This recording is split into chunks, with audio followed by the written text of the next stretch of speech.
Bienvenidos y bienvenidas a Lo Simple No Vale. Hoy tengo el placer de contar por primera vez con Shasha, vicepresidenta de Diáspora, la primera organización ucraniana en México. ¿Qué tal estás? Muy bien, gracias a usted. También tengo el placer de contar por primera vez con Darina, reportera de UATV Español, que estás allí en Ucrania. ¿Qué tal estás? Muy bien, un saludo muy grande desde la capital. Y bueno, Nacho, ya sabes que contigo siempre. Sí, ¿qué tal? Buenas tardes. Buenas Bueno, tardes. vamos Buenas a tardes. empezar hablando de la guerra de Ucrania, pero como es la primera vez que entráis, creo que es muy interesante escucharos vuestro punto de vista de lo que ha sido la guerra un poco más breve, porque hace ya desde el 2022 que empezó de febrero, aunque realmente empezó en 2014. Y si quieres empiezo por ti, Shesia, ¿qué te parece un poco y también cómo estás viendo la actualidad? ¿Qué me parece de la guerra? Que es, sí es la guerra, es una cierta invasión, que Rusia tiene planes de invadir a Ucrania, invadir mayor territorio de Ucrania y prácticamente está peleando con nuestra existencia. Por eso para mí es muy importante que nos mantenemos y nos aguantamos y llegamos a la situación donde nosotros quitamos todo el ejército ruso de territorio de Ucrania, porque eso no solamente hasta que llegamos, que no es solamente cuestión de solo Ucrania, eso es una cuestión de democracia mundial, de los poderes, importancias, cuáles poderes están más importantes, de qué estilo de vida, y como nosotros estamos de mundo democrático, libre, tenemos que pelear por esto. Sí. Lo sobre diáspora ucraniana, nosotros ¿Mm? estamos una organización que se empezó a existir después de que empezó la guerra en gran escala. ¿Mm? Y ¿de qué nos dedicamos? Aparte de tema informativa, porque queremos mucho y tratamos mucho a hacer mucha resonancia de tema ucraniana y cultura ucraniana y noticias verdaderas, no como salen en los canales rusos, de qué está pasando en Ucrania, qué hace Rusia en Ucrania, cómo se porta y aparte los eventos ucranianos, tratando de quitar los eventos rusos como ballet, como, porque cultura y sí también es política y no podemos separar esas cosas, ni deporte, ni cultura, todo eso mundialmente es importante y Rusia ahorita tiene cierta reputación y que para nosotros es importante que se mantiene esa reputación, que no se tratan de parecer ángeles como tratan. Y la mayor cosa, la más buena e importante que a nosotros estamos haciendo es que estamos participando en el programa de rehabilitación de los soldados ucranianos del tema de prótesis y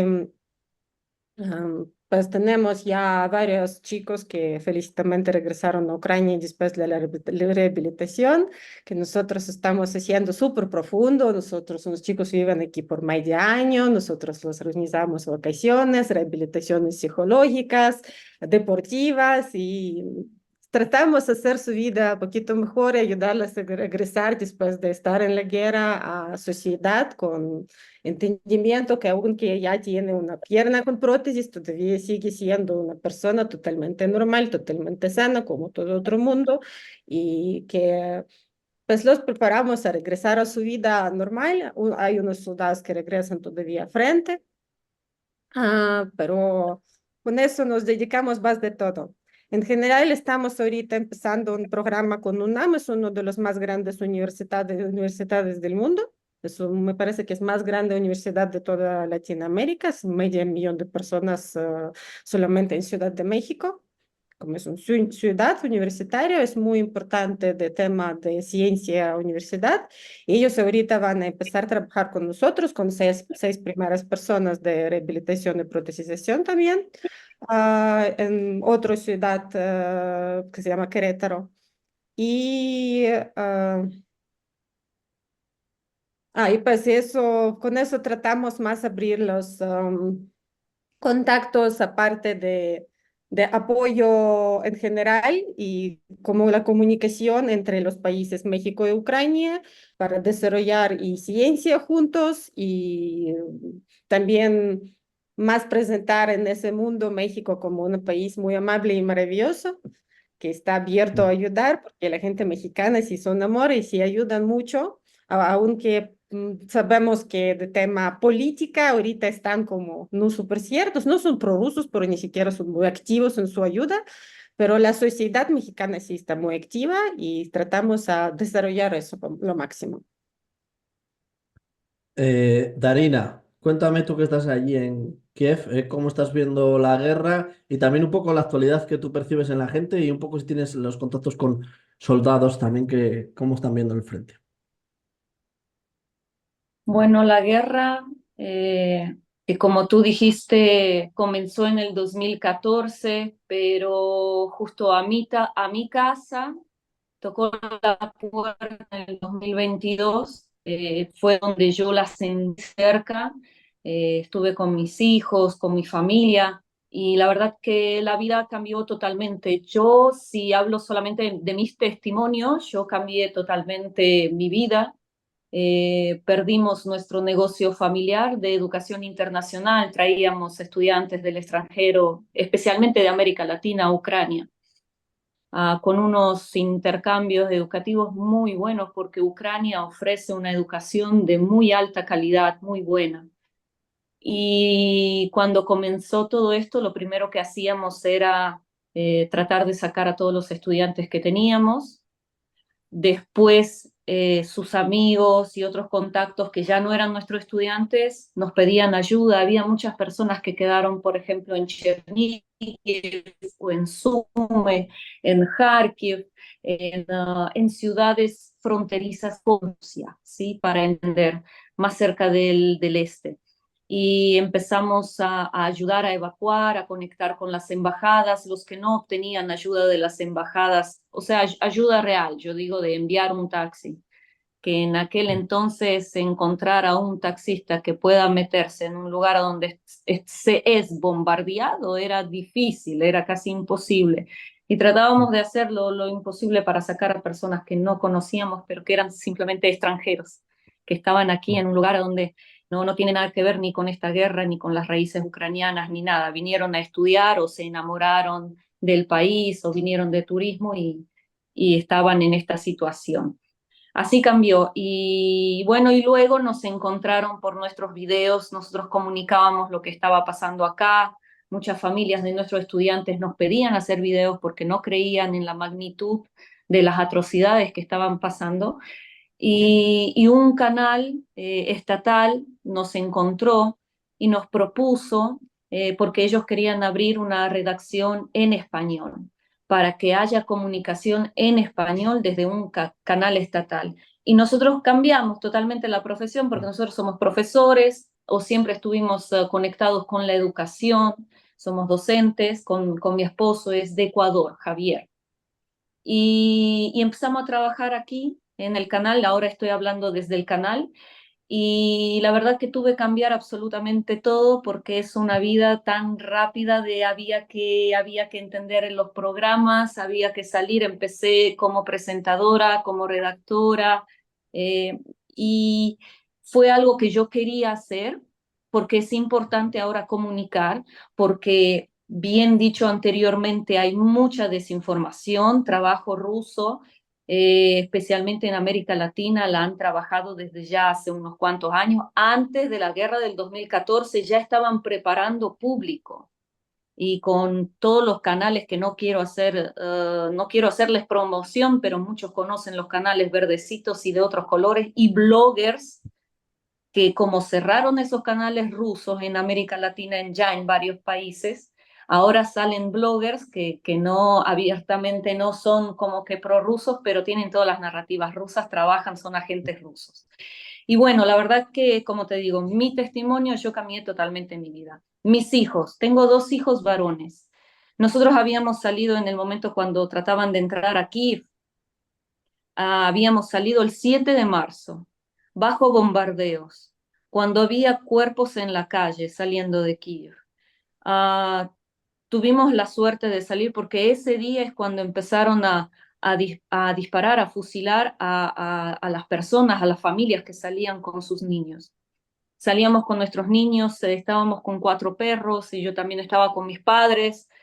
Era un momento en el que yo me quería quedar con mi esposo, porque somos una generación en la que podemos, aunque no somos militares, pero podemos hacer algo, podemos ser voluntarios. Yo hacía cócteles Molotov, o sea, salíamos a la calle, hacíamos cócteles Molotov y ayudábamos y llevábamos a los centros. Nos fuimos a presentar para la defensa territorial, pero en Kiev había solamente militares, oficiales o como mínimo cazadores. Ellos me dicen, escúchame, pero vos no tenés nada que ver, vos sabés usar un arma. Y yo le digo, escúcheme, soy profesora, sobreviví a estudiantes, yo puedo hacer cualquier cosa, déjenme.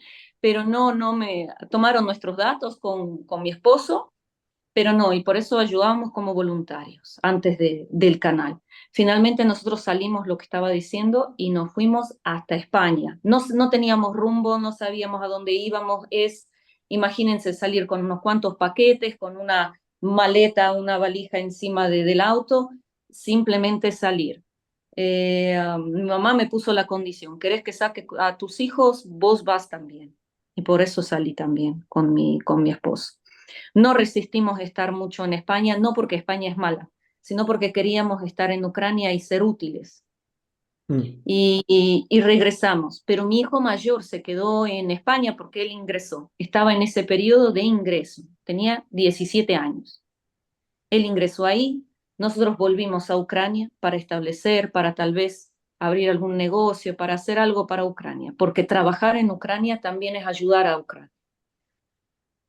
Y un día me llama mi hijo mayor y me dice, mamá, estoy en la frontera, no me dejan pasar porque soy menor de edad. Ven.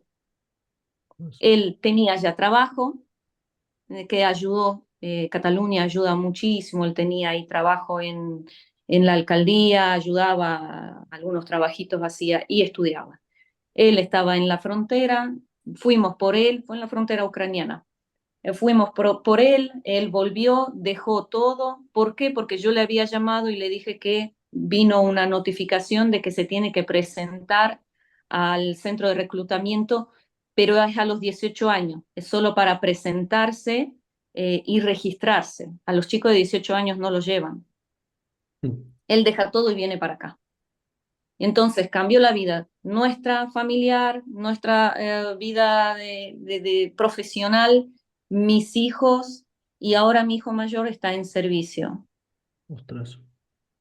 Ya tiene 19 años, está en servicio, no está en los lugares más difíciles, pero él está sirviendo y es voluntario, no se llevan a los chicos jóvenes, pero ni yo pude frenarlo.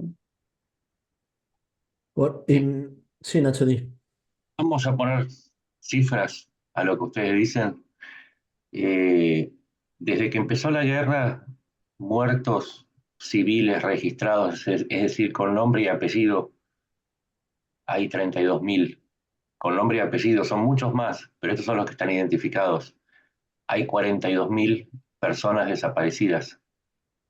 No se sabe dónde están. Muchas de ellas fueron secuestradas y están en campos de concentración en Rusia, que existen campos de concentración en Rusia. 22.000 chicos, 22.000 niños fueron secuestrados y a muchos de ellos se les borra la identidad, se los entrega a familias rusas a cambio de dinero, ni siquiera es por patriotismo, es por dinero, y se los educa como rusos. Eh, Hay 3,7 millones, estoy nombrando algunas cosas donde entran ustedes, 3,7 millones de desplazados internos, 6,5 millones de ucranianos sobre 38 millones, estamos hablando casi de un poco más de 11 millones, 6,5 millones que tuvieron que huir al exterior porque su vida fue destrozada en Ucrania. Estamos hablando de millones de personas. Y ahí miraba los datos económicos. El Banco Mundial estimó que el daño que provocó Rusia, y estos son datos de marzo del 2024, estaba evaluado en 411 mil millones de dólares, que Ucrania necesitaría 165 mil millones de dólares en lo inmediato para reponer para comenzar a recuperar su infraestructura, pero el daño total es de 411.000 millones de dólares. Y para que la gente que lo escucha entienda, el PBI anual de Ucrania en el año 2022 era de 160.000 millones. Es decir, que se llevaron varios años de Ucrania los rusos en su invasión. Y va a costar muchísimo, no solamente que regrese esa gente, sino dar las condiciones para que regresen y rehagan su vida. Entonces, cuando uno escucha a algunos que proponen negociar la entrega del territorio, es a cambio de esto. Es decir, las cifras pueden ser muy duras, pero esto es lo que están pidiendo que renuncien los ucranianos a una compensación, a una respuesta, a una represalia, como quieran llamarlo. Me parece que es una locura. Solamente con los números es posible entender que esa idea es un absoluto delirio que los ucranianos no van a aceptar. No importa lo que diga Zelensky o cualquier otro político de Ucrania. Hay algo que la sociedad ucraniana no está dispuesta a soportar. Solamente el mero hecho de las personas y los niños, sobre todo, que siguen secuestrados y que no fueron regresados, más el daño ocasionado, hace que pensar en que la paz es posible sin una respuesta categórica a lo que hizo Rusia es un delirio, es no ser realista, justamente los que dicen que hay que ser realistas y reconocer el fuego. Y lo último que digo es esto, queda claro que Rusia está haciendo un esfuerzo extremo para seguir avanzando y logra pequeños avances. El mes pasado logró 50 kilómetros cuadrados de avance, que puede parecer mucho, pero son sobre 600.000 kilómetros cuadrados que tiene Ucrania, no es tanto. Avanzó, lo máximo que avanzó son 5 kilómetros, ¿eh? Es muy poco. Pero solamente en la ofensiva de Belgorod tuvo 20.000 bajas. Solamente en la ofensiva fallida de Belgorod, desde Belgorod.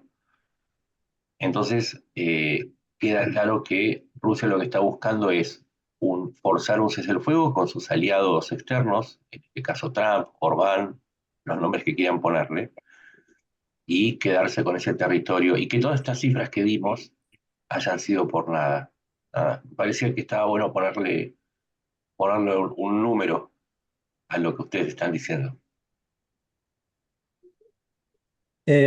No sé si queréis pasar a Sasha a hablar de Orbán, que también se quería hablar un poco. ¿Qué te parece el papel que está tomando el ministro de Hungría? En mi opinión, él es como una parte de los políticos muy prorrusos en ese mundo. Son unas de las dos personas en la Unión Europea que hacen muchos problemas con todas las votaciones por cualquier cosa que necesita Ucrania, por cualquier ayuda. El segundo es de Eslovaquia. Robert Entonces, Fico, sí. yo estoy como, sí, que Orbán ahorita está trabajando totalmente por la idea de Rusia, que hay que hacer acuerdo de paz, porque es como, pero él lo habla como acuerdo de paz, mientras que sí entrar y leer las publicaciones de rusos, como Medvedev, por ejemplo, que es en sus redes sociales, él lo llama capitulación. Entonces, que también hay que tener atención que cómo ellos hablan con comunidad extranjera y cómo sale su mensaje de Orbán y cómo está dentro de su mundo esa información. Darina, ¿cómo estás viendo tú? Bueno, la absurda narrativa de Orbán, más que algo ruso, yo lo que estoy viendo lo está llevando como algo chino. El plan de paz, entre comillas, el plan de paz que tiene Rusia no puede tener un plan de paz ya que está invadiendo y matando a mi pueblo. Pero lo que ellos proponen es quedarse con los territorios ocupados más los territorios que ellos ya metieron, mejor utilizar ese verbo, en su constitución. Es decir, ellos quieren utilizar todo lo que es el Donbass, es algo histórico y cultural. No está bien decir Donbass porque entran más regiones que Donetsk y Luhansk, pero estoy hablando de Donetsk y Luhansk. Estoy hablando de Gerson, de Zaporilla, que no tiene tomado totalmente Gerson, pero quiere, ahí están ucranianos, todavía hay territorio ocupado ruso y hay territorio controlado por Ucrania. Pero no, él dice que tienen que, ya que él no puede tomar, entonces, pero ese es su plan. Zaporilla, bueno, Crimea está anexada ya desde hace tiempo, pero que nosotros reconozcamos que es rusa y que podamos tener también un poco de como que autoridad ahí nosotros y autoridad ahí ellos. Viste, así un poquito se está, es un juego, pero ese es el plan de Rusia. Me parece que es un plan bastante desesperante, ya que ellos pretenden a territorios que no pudieron ni ocupar por completo. Imagínense. O sea, esa posición está bastante débil. Pero viene Orbán y presenta también un plan, pero lo presenta como él, aunque él no representa a la Unión Europea y ya le quieren hacer sanciones. No sé si ya hay algo expresado claro en eso, pero la gente no está a favor de eso. Pero bueno, viene Orbán y viene diciendo en que tiene que haber un alto al fuego en el territorio en donde están. Ahí parar el fuego. Entonces, ese modelo es lo que presenta China. O sea, de donde está ahora la línea, ahí hacer un alto al fuego. Ahora, lo que pienso yo de eso, de todo ese juego internacional. Claro, mientras muere mi gente, mientras destruyen mi casa y mientras violan a nuestra gente, nosotros ¿qué? Tenemos que estar viendo lo que ellos están ahí pensando desde afuera. Pero, ¿qué es lo que pienso yo? En que viene Rusia a nuestro territorio, nosotros no estamos en Rusia, viene Rusia a nuestro territorio. Lo único que hace falta para que todo esto termine, alto al fuego, como dicen ellos, es que ellos dejen de disparar, se den la media vuelta y se vayan a su casa. Ya está. Ese es el plan de paz. No hay que pensar mucho.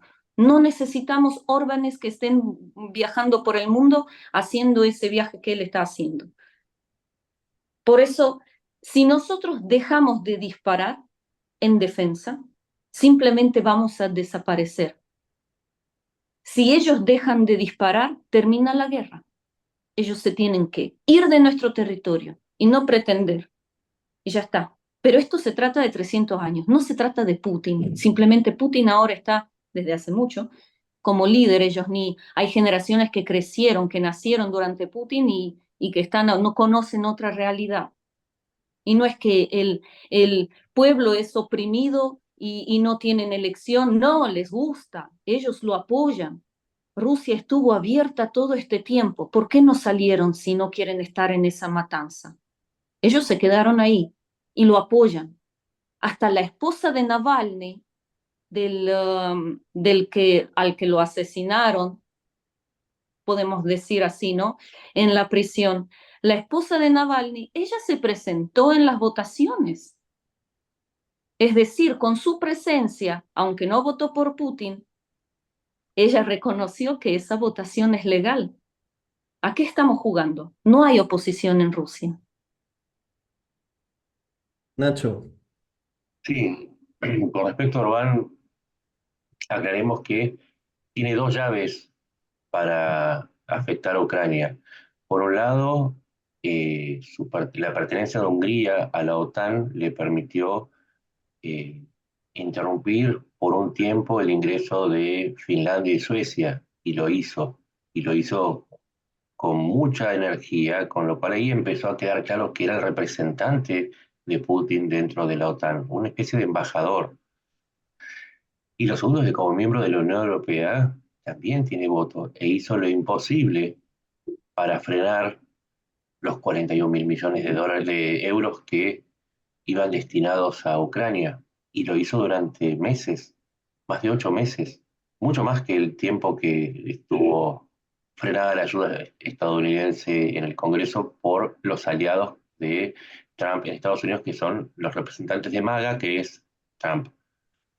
Es decir, Orbán es parte de un armado muy grande que está organizando Putin, que también ahora tiene un capítulo en el Parlamento Europeo con la tercera fuerza, Patriotas Unidos se llama, pero reúne a muchos de los grupos de la derecha, entre ellos a los lepenistas, a los de Le Pen, Francia, Vox de España y otros grupos dentro de Europa que tanto pueden haber tenido un discurso a favor de los ucranianos, pero en los hechos no están, no, en la primera votación que se hizo unos días atrás, fueron en contra de una condena a la invasión rusa a Ucrania. Es decir, que Orbán es un personaje muy importante en esta trama que viene de reunirse con Trump hace unos días en la residencia personal de Trump. Entonces, no es un personaje menor ni inocente.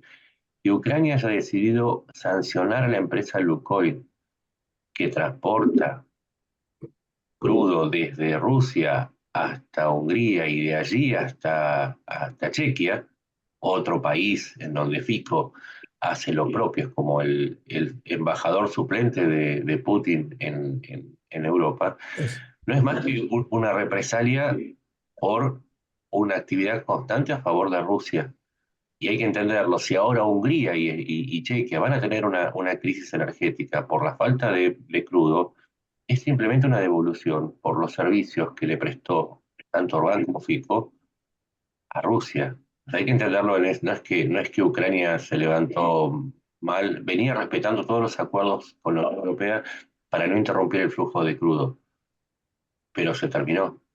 Se terminó porque llegó el momento en que Ucrania entendió, y sus aliados no lo contradijeron, que era hora de ejercer un castigo ejemplar contra una nación que está avalando la masacre en Ucrania.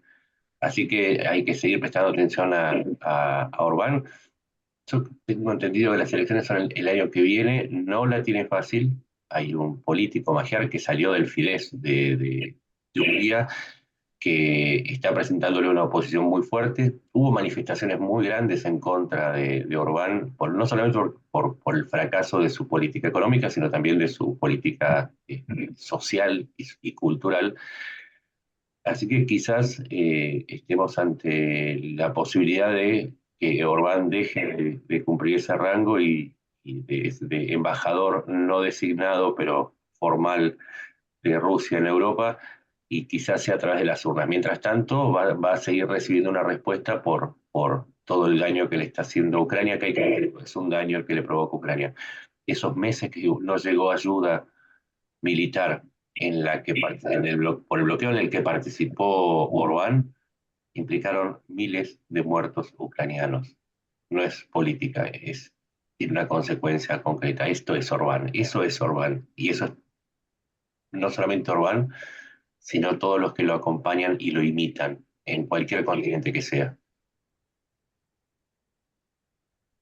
Sasha y Daniela, no sé si queréis comentar algo al respecto. Si no, sí, Sí, Daniela. sí, de Orban. A ver, yo estaba pensando en cómo hacer con este personaje en el que lo malo es que él está representando, está en la Unión Europea, ¿verdad? Está en el Consejo.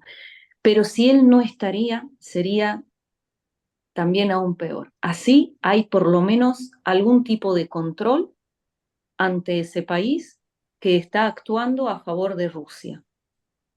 Por eso hay que ver una salida, cómo hacer de poder controlar sus actos y de que él no tenga un papel tan, entre comillas, importante como se estaba hablando ahora, porque realmente las cosas que él está haciendo, y lo está haciendo a favor de Rusia, las consecuencias es verdad que se ven aquí y se ven en números en Ucrania, y hay que hacer algo, pero él también debe estar bajo control. Cuando le quisieron torcer el brazo a Orbán, le recordaron que él había pedido un préstamo de 11.000 millones de euros a la Unión Europea, y desde la Unión Europea le contestaron, sí, es cierto, pero está ese préstamo frenado porque no hicieron las modificaciones judiciales, no están respetando los derechos humanos de acuerdo a las directivas de la Unión Europea. Con lo cual, Orbán también tiene, además del petróleo, algunos costados débiles. Y es que su gobierno es extremadamente ineficiente y con grandes niveles de corrupción. Así que hay herramientas para controlar a Orbán. Lo que está pasando es que lamentablemente se delibera mucho más de lo que se hace en Europa. Entonces se tarda mucho en ponerlo en caja. Lo que hizo Ucrania fue tomar una medida este, brutal, pero inmediata. El problema está en que la política a veces tiene los tiempos que el frente no tiene. En el frente no hay tiempo para que se pasen negociando. Hoy es urgente y fue ayer que necesitaban la asistencia. Sí. César, ¿quieres comentar tú algo? Si no, paso a otro tema. Pues la única cosa, estoy súper de acuerdo sobre Orbán en todo, solamente que me parece que Unión Europea tiene que tener un poco más atención y checar sus hechos, porque, por ejemplo, hay unos casos de corrupción por cuales puede cambiar totalmente la carrera de los políticos. Entonces, que tienen que vigilarlo muy bien y meterse más en ese tema, porque como por lo que pasó con Ucrania y con Rusia, sabemos que esos red flags a veces sí son muy serios y hay que poner mucho más atención que pensar, ah, solamente está allá, pero es uno, entonces no importa. Entonces sí que hay que hacer más cosas sobre controlar a esa persona, parece. Vale, si quieres para ir terminando ahora, ¿qué os parece la actualidad? ¿En qué momento crees que se encuentra el conflicto? Si quieres, Darina, comienzo tú que tienes contacto, estás allí. ¿Cómo está la gente? ¿Cómo ves también a los militares? Que si tienes, me imagino que tendrás algo de contacto con ellos. ¿Cómo estás viendo también la situación actual? Bueno, estamos, estamos estamos resistiendo. Hablo y por civiles y por militares.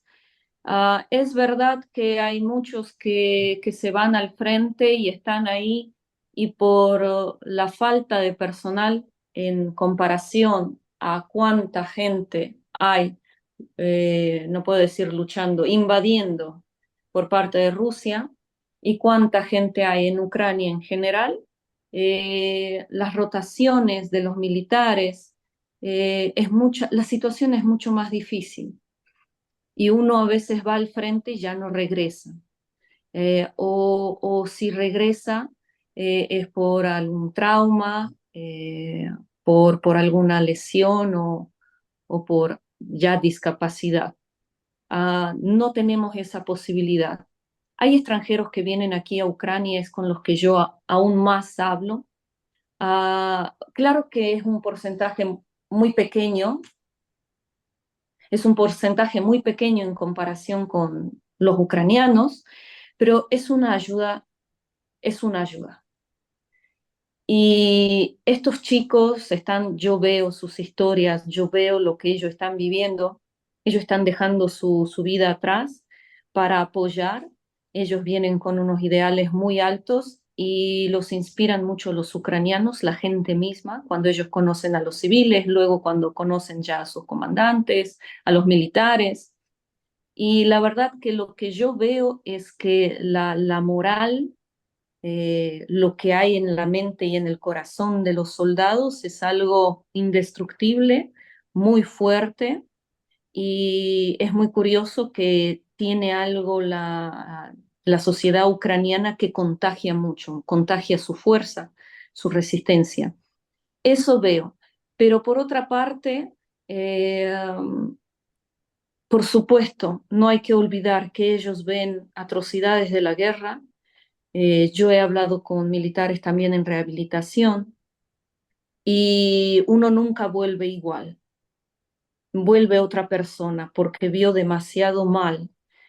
Y la verdad que esto va a influir bastante, ya influye en la vida ucraniana, pero luego, después de la victoria de Ucrania, vamos a pasar por un periodo muy duro en donde vamos a tener que aprender a vivir con gente que ha vivido, ha regresado de la guerra como militar, los veteranos de la guerra, y los civiles que han sobrevivido, los que van a volver, los que van a volver. Algunos ya no podrán volver, ya tal vez se estabilizaron, hay muchos que quedaron sin casa, sin tierra, sin nada, pero van a volver igual. Imagínate construir desde cero y con tanta trauma. Eh, Va a ser una tarea muy grande que desde ahora ya se está haciendo, pero imagínate una sociedad en donde la mayoría de las personas son víctimas de agresión o vieron la guerra. Niños que perdieron a sus padres. Yo participé en el Desayuno Nacional de Oración, un evento muy interesante que comenzaron desde Estados Unidos con este tipo de eventos, es un evento diplomático, aquí organiza el Parlamento ucraniano, que es el Consejo Supremo, y ahí estaban los representantes de todas las religiones que hay en Ucrania, de todas, ortodoxos, católicos, protestantes, musulmanes, judíos, todos. Y fue muy grato participar ahí y ver todas las ideas que ellos traen, todas las historias que traen, todo lo que ellos proponen para ayudar, cambiar, ser voluntario. Y ahí había un tema que era los niños, sobre los niños deportados de manera forzosa, sobre el genocidio, porque lo que están haciendo, lo que hablamos al comienzo, es raptar a los niños y tratar de borrar su memoria colectiva, su memoria familiar, su memoria personal, en el sentido de que les dan de estudiar y ya hemos visto esos libros de las escuelas que ponen en los territorios ocupados. Cuando los desocuparon, encontraron esos libros. Eso ya está aquí en Kiev. ¿Qué es lo que les enseñan? ¿Cómo les enseñan? Ojo, nunca dicen Ucrania, no llaman a Ucrania Ucrania. ¿Saben cómo les dicen? Les dice el régimen de Kiev o la Junta de Kiev. No les dicen Ucrania. Les dicen que somos nazistas o fascistas. Está escrito. Les dicen que sus padres son traidores y ellos crecen en eso. Imagínate que en Crimea ya hay toda una generación, esos soldados que tal vez están ahora aquí en territorio ucraniano enviado por Rusia, tienen sangre ucraniana y fueron manipulados, borrados. Es terrible lo que está pasando, este genocidio. Sasha, ¿tú también cómo estás viendo, y ahora Nacho, cómo estás viendo también la guerra en la actualidad? ¿También con esa ayuda que ayudáis a los militares también? De hecho, yo quería decir que voy a Mm. pedir el contacto de Terina porque probablemente nos podemos colaborar con algunos soldados que pueden llegar acá. Siempre digo a todos que toda ayuda sirve, sí, de esas cosas. A comunidad española puedo decir que pueden donar a esos tipos de proyectos porque su ayuda está muy importante. De los defensores, de hecho, nosotros preferimos decir defensores aquí en nuestra comunidad porque palabra militar confunde mucho a la gente. La mayoría de la gente que está peleando ahorita por la Ucrania, protegiendo a Ucrania, no eran militares, nunca. Ni siquiera estaban en el ejército de sus escuelas o algunas de esas. Es la gente, muchos de ellos son voluntarios, muchos de ellos tenían preparación ya antes de ir a frente, entonces más prefiero decir a ellos defensores de Ucrania que militares, aunque sí ya convirtieron en militares por algún tiempo de su vida. En general sí me duele mucho porque eso afecta muchísimo, sí, la psicología de la gente que vive en Ucrania, que tenía que salir de Ucrania, o la gente que tenía, por ejemplo, mover desde Gerson Oblast a otras ciudades ucranianas hasta aquí mismos, los que no fueron afuera del país, pero todavía están desplazados.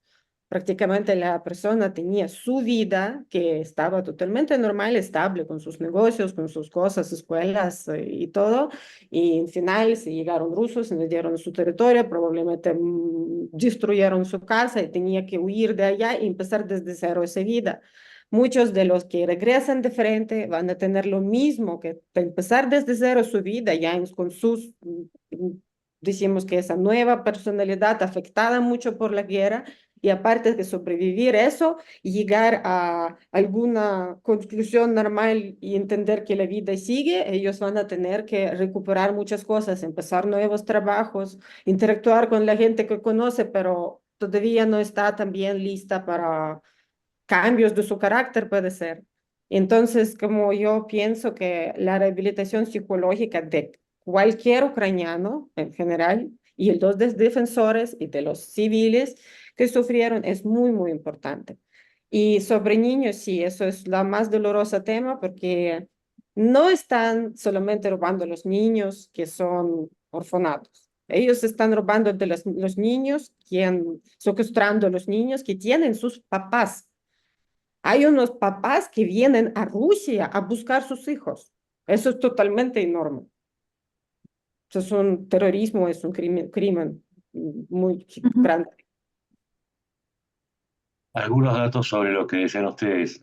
En mayo del año 2023, Putin siguió la misma política de Catalina la Grande y de Stalin de reemplazo demográfico y aprobó por un decreto la entrega de territorios del Donbass o de las zonas ocupadas a ciudadanos rusos. Es más, ofreció como parte de la recompensa para los que iban a combatir terrenos en lugares privilegiados que habían sido quitados o expropiados a los ucranianos para que sean usados por colonos rusos, como ellos les llaman. Es decir, que además de una política de adoctrinamiento, hay un reemplazo étnico. ¿Sí? Esto hay que dejarlo en claro. Están haciendo lo mismo que los nazis. Y es una política que está en la historia rusa. No le dan ni siquiera entidad de existencia a Ucrania. Ellos dicen que Ucrania no existe, lo han dicho desde el 24 de febrero del 2022. Cuando fueron a las Naciones Unidas a decir que Ucrania era una entidad inexistente y que por lo tanto se trataba de un asunto interno de Rusia, por eso no es una guerra para ellos, por eso es una operación militar especial, porque ni siquiera reconocen la existencia de Ucrania y por ende no existen los ucranianos para ellos. Cierro con un par de ideas. Me parece que es importante entender que el regreso de los ucranianos a sus tierras ancestrales que les pertenecen también tiene que analizarse en el contexto de que han destruido todo. Uno tiene que mirar Mariupol, de 600.000 habitantes que tenía la ciudad y la periferia, han quedado 100.000, uno de cada seis. No queda nada.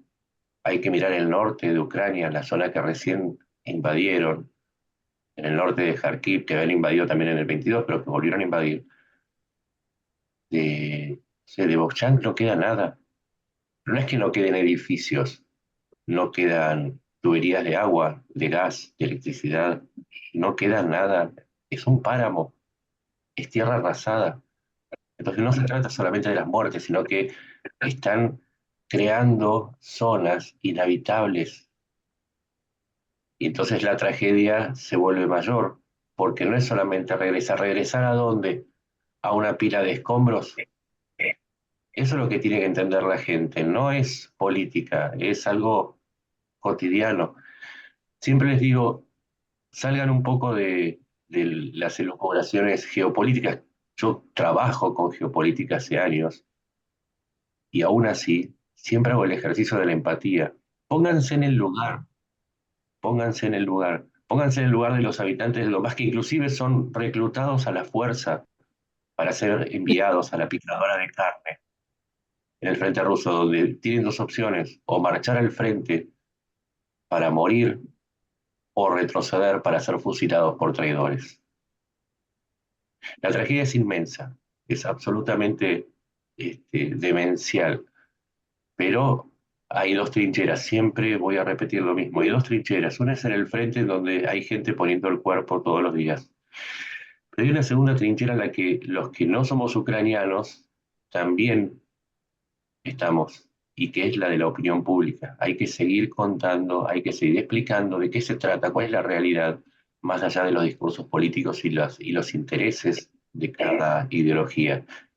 En esta trinchera de la comunicación es que, no sé, yo desde Argentina, como siempre digo, estoy a 15.000, 18.000 kilómetros, intento hacer mi aporte, y somos muchos, somos muchísimos, pero no hay que aflojar tampoco en esta trinchera, porque la verdad es una, no es relativa, sobre todo en estos asuntos. Los que invadieron fueron los rusos, los que están pagando el precio son los ucranianos.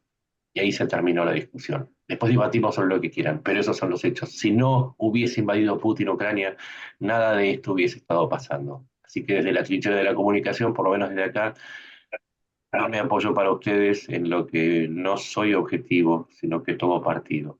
Es imposible, y cierro con esto, siempre digo lo mismo, a ver, si vos estuvieras en la Segunda Guerra Mundial, ¿podrías hacer periodismo objetivo después de ver Auschwitz, después de ver Treblinka, después de ver Spandau, después de ver las limpiezas étnicas? Eso ya no sería periodismo, sería cinismo. Así que voy a seguir reportando la guerra, pero entendiendo claramente que son ustedes los que necesitan nuestro apoyo y lo van a seguir teniendo. Y no hay objetividad. Gracias. Pues chica, no sé si queréis añadir alguna cosa más. Yo quisiera aumentar. Mm.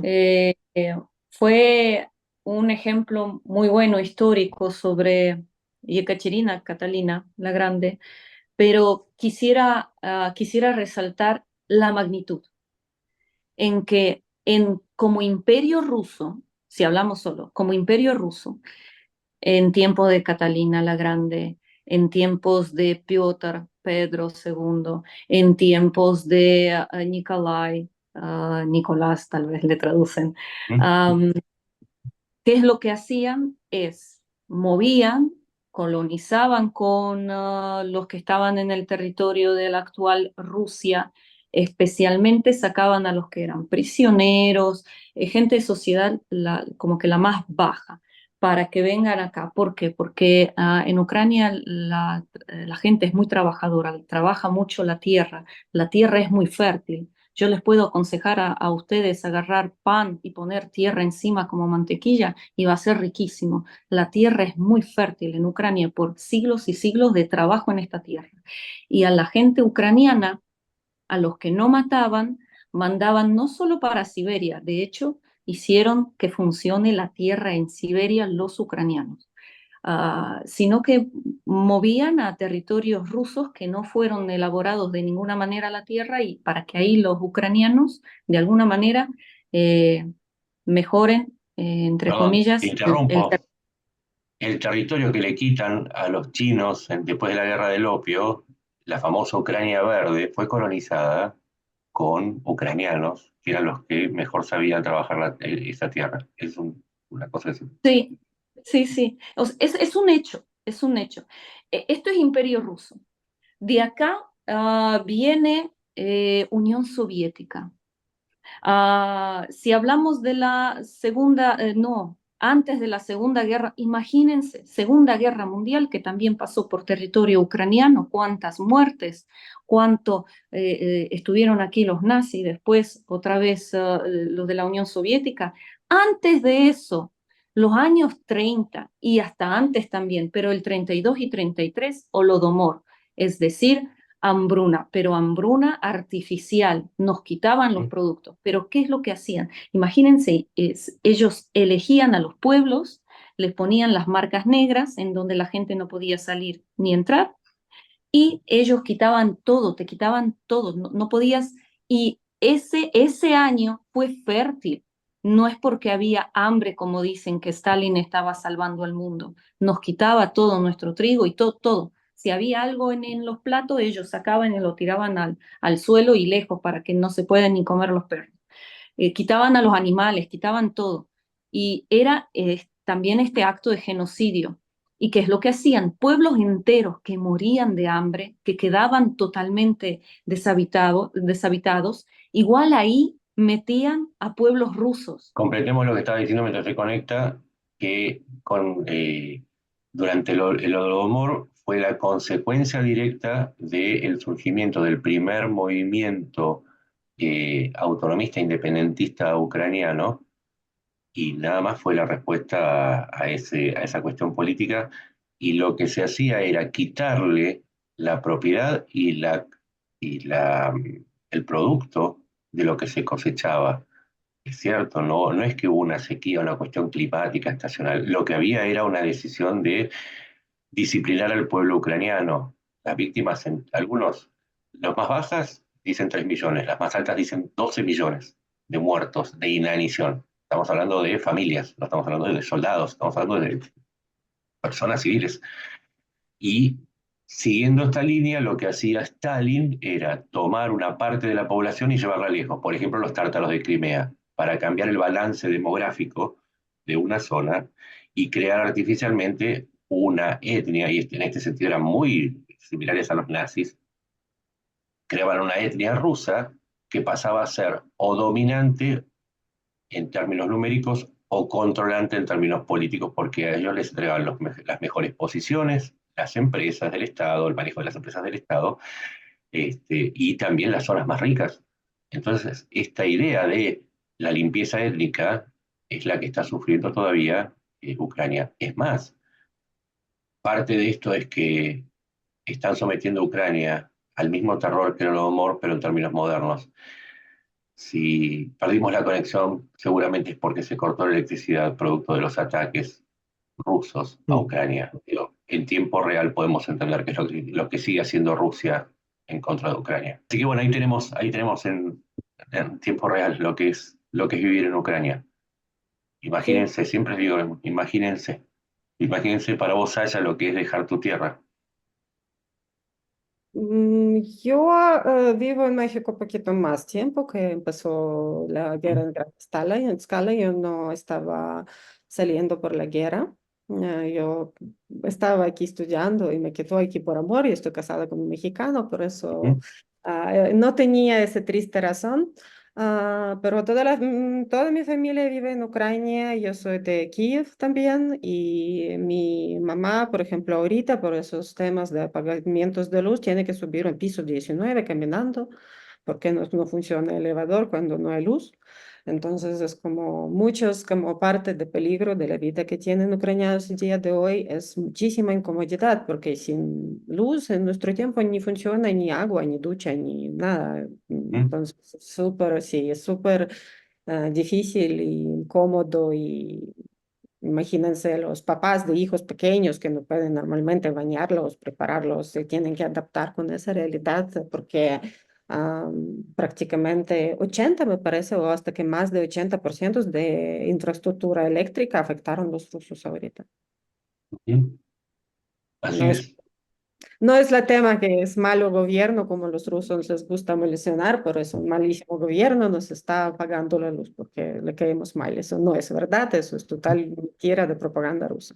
En todo caso, Eh, que se entienda, como dijimos antes, que se entienda lo que está atravesando Ucrania y que las salidas falsas que legalicen o legitimen la conquista por la fuerza no tengan más lugar y que se entienda cuál es el precio que se está pagando. Eso es importantísimo. Quería comentar de tátaros de Crimea, exactamente ese estaba en mi cabeza como un ejemplo horrible de su paz ruso, mundo ruso, porque los pobres tátaros que estaban totalmente deportados, es hasta que los rusos estaban llamando a la deportación, ellos deportaron tátaros de Crimea.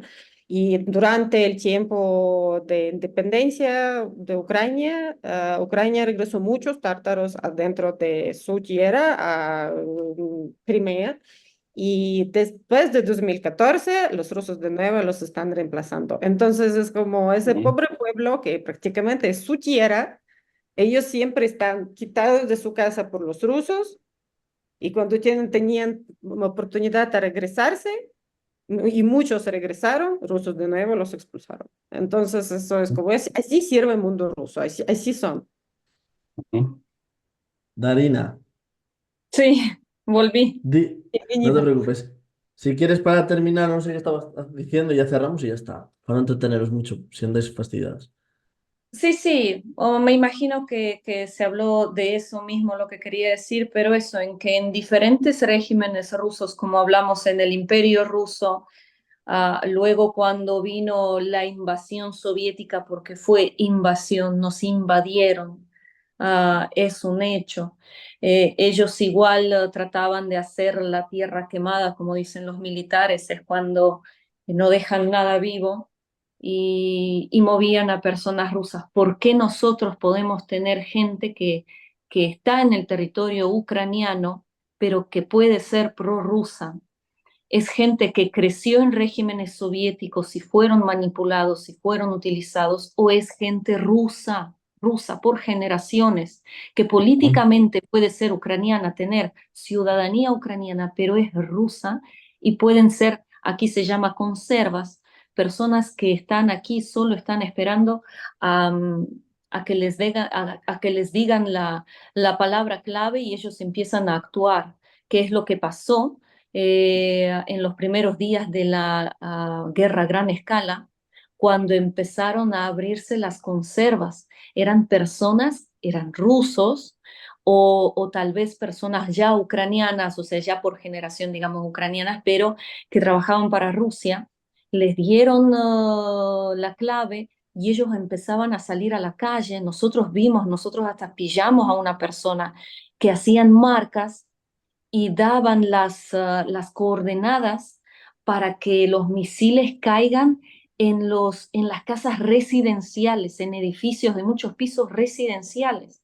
Entonces, estoy hablando de que estamos viviendo, no es porque un ucraniano es prorruso, esto es algo generacional, esto es algo de siglos y esto no para. Y la verdad que ahora nuestra generación y nosotros tenemos la posibilidad de hacer algo, de hacer un cambio. No podemos dar un paso atrás, no, no hay cómo, porque si ahora yo no hago algo, lo va a tener que hacer mi hijo. Y en mi caso, mi hijo ya está en eso involucrado.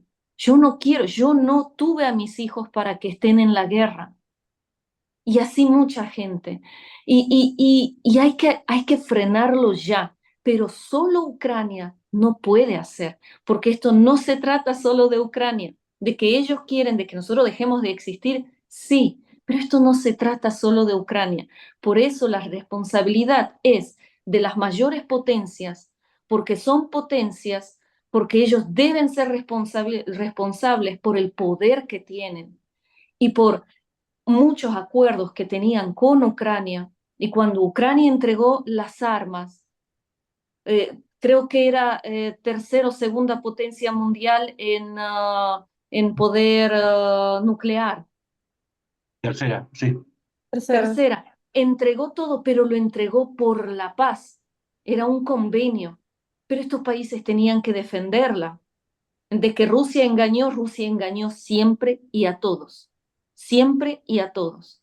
Pero ¿y los demás? Entonces la gente no la gente, los países, los estados que tienen poder, tienen que hacer algo y no dejar que esto, porque China ahora de lado está mirando todo lo que Rusia se deja hacer, hasta dónde llega, cuáles son los límites, también está sacando sus conclusiones, porque lo que quieren hacer ahora es cambiar el mundo democrático, o sea, el orden mundial, a un orden totalitario.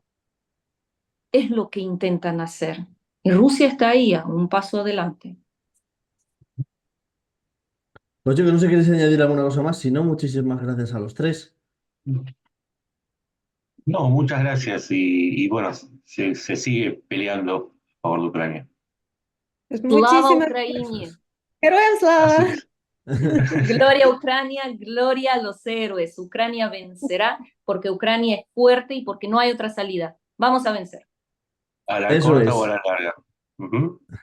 Pues lo Muchas dicho, gracias, muchas señor, gracias y un por gran abrazo. trabajo en apoyo a nuestro país. Muchísimas gracias. Muchísimas gracias, Venga, Adriana. Mucho gusto. Y no Gracias es por... solamente, igualmente. no es a favor de su país, es a favor de todos, coincido. Sí. Si no es en Ucrania, vamos a tener que frenarlos en otro lugar. Así que también es en defensa Ahora los propia. ucranianos están dando la posibilidad de que este incendio, metafóricamente, sea en nuestra casa. Pero si no Ujú. lo frenamos, este incendio va a pasar a su casa. Es cierto. Eso es. Por eso estamos en la misma trinchera. Sí, Pues lo dicho, muchas gracias. Muchas gracias. gracias.